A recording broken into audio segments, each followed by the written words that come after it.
कार्यक्रमाचे अध्यक्ष प्रमुख पाहुणे पूज्य गुरुवर्ग प्रतिष्ठित तसेच बालमित्र मैत्रिणींनो, आज मी तुम्हाला सावित्रीबाई फुले यांच्याविषयी काही दोन शब्द सांगणार आहे. ते तुम्ही शांत चित्ताने ऐकून घ्यावे अशी मी नम्र विनंती करतो.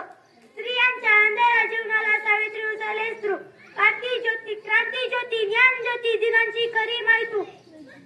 सावित्रीबाई फुले यांचा जन्म 3 जानेवारी 1831 रोजी सातारा जिल्ह्यातील नायगाव येथे झाला. त्या भारतीय स्त्री शिक्षणाच्या बालविधात्या म्हणून ओळखल्या जातात. ज्या काळात स्त्रीने घराबाहेर पडणे म्हणजे पाप समजले जात होते, अशा काळात ज्योतिबा फुले यांनी स्त्री शिक्षणाचा विठा उचलला. त्यांच्या कार्याला सावित्रीबाईंनी कंधाला कंधा लावून साथ दिली. सावित्रीबाईंनी स्वतः प्रथम शिक्षण घेतले व मुलींना शिकवू लागल्या.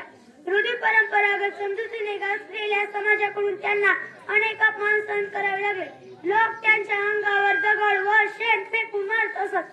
वेळ प्रसंगी त्यांनी आपले मंगळसूत्र विकून स्त्री शिक्षणाकडे वाटचाल करण्याला मी वंदन करून माझे 2 शब्द संपवितो.